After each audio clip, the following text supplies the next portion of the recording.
10 साल पहले जब मैंने कैमरा उठाया था, तो ये सोचा था कि वाइल्ड लाइफ फोटोग्राफी सिर्फ एक परफेक्ट शॉट लेने के बारे में होती है। मुझे लगता था कि अगर टाइगर रोड क्रॉस कर रहा हो या कोई बर्ड परफेक्ट लाइट में फ्लाइट ले रहा हो, तो शायद वही सक्सेस है। और ऑनेस्टली मुझे ये भी लगता था कि ये सब लक का गेम है, राइट प्लेस राइट टाइम।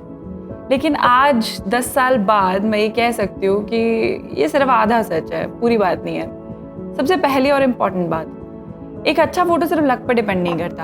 हाँ, लक का रोल होता है, लेकिन अगर आप सिर्फ लक पर डिपेंड कर रहे हैं तो फिर आप बहुत कुछ मिस कर रहे हैं। एक अच्छी इमेज एक्चुअली एक कॉम्बिनेशन होती है प्लानिंग, अंडरस्टैंडिंग और एग्जीक्यूशन का। जैसे आप कौन सा सीजन चूज कर रहे हैं, ये बहुत मैटर करता है। समर में वाटर सोर्सेज पर एनिमल मूवमेंट ज़्यादा होता है, विंटर में बिहेवियर थोड़ा अनप्रिडिक्टेबल हो सकता है, और मॉनसून में एक्सेसिबिलिटी और रेगुलरली एक्सेस वाले जो जोन्स होते हैं वही बदल जाते हैं। फिर पार्क का सिलेक्शन ज़रूरी है। हर रिजर्व का अपना एक पैटर्न होता है, अपनी एक डायनेमिक्स होती है। जैसे अगर आपको कुछ ऐसा कैप्चर करना है, कोई यूनिक टाइगर बिहेवियर, तो आप क्या करेंगे? आपको कुछ चीज़ों का ध्यान रखना पड़ेगा। आपने कौन से जोन्स बुक किए हैं, उसमें रीसेंट मूवमेंट क्या है, कौन से टाइगर की क्या टेरिटरी चल रही है। ये सारी इंफॉर्मेशन टाइम के साथ बिल्ड होती है, और ये कोई एक दिन का काम नहीं है। इस सालों की अंडरस्टैंडिंग और ग्राउंड कनेक्ट से आता है। और ऑनेस्टली ये एक बहुत अंडररेटेड फैक्टर है। आपके साथ नेचुरलिस्ट कौन है? एक अच्छा नेचुरलिस्ट ड्राइवर या गाइड नहीं होता, वो जंगल को लिटरली रीड करता है।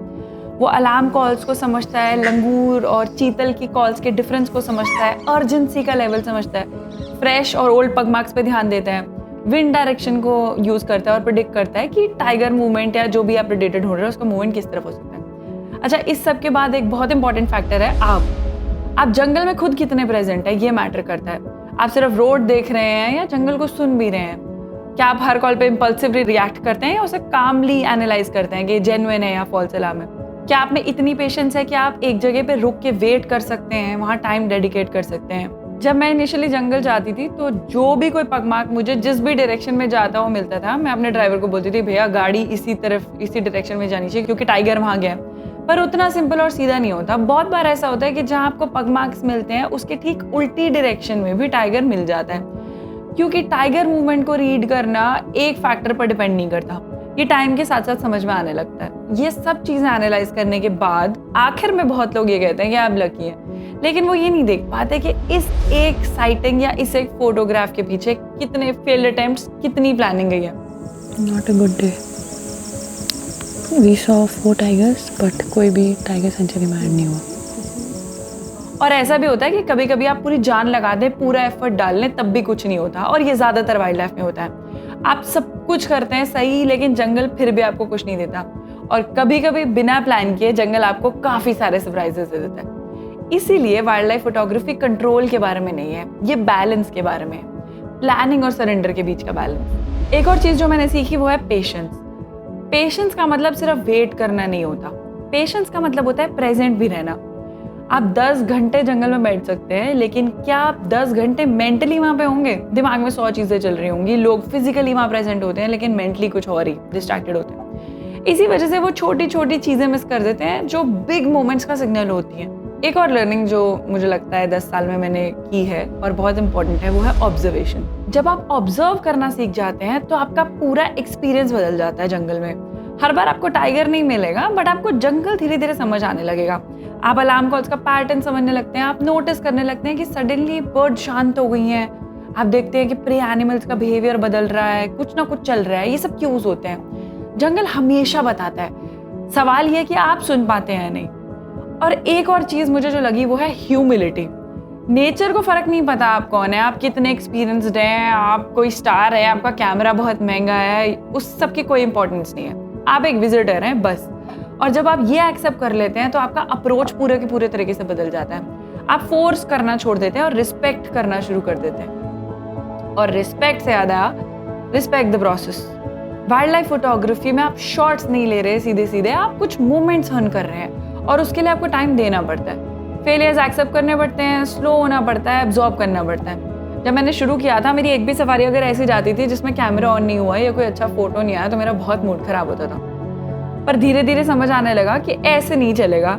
जब आप एफर्ट डालते हैं तो जंगल कभी ना कभी आपको रिवॉर्ड जरूर देता है, मगर वो रिवॉर्ड टाइम बाउंडेड या गारंटीड नहीं होता।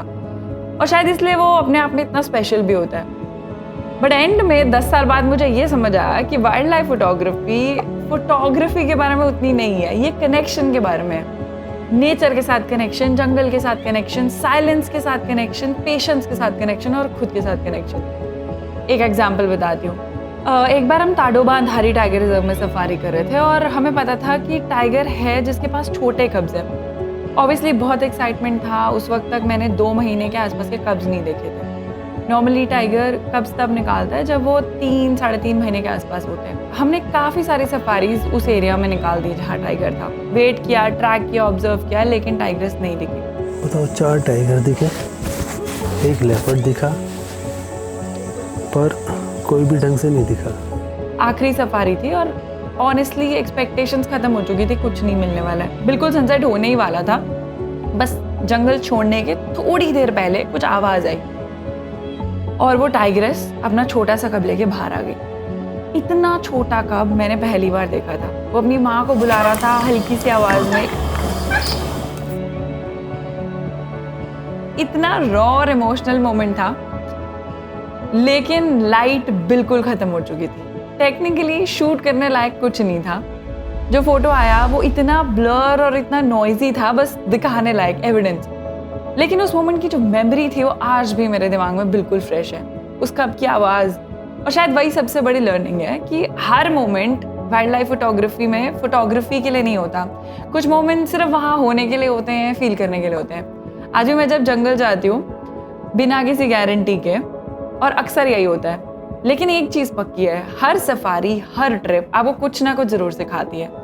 अगर आप सीखने वाले बने तो कुछ ना कुछ नया सीख के ज़रूर वापस आएंगे। और मुझे ऑनेस्टली लगता है कि मेरे प्रोफेशन का यही सबसे बड़ा रिवॉर्ड है।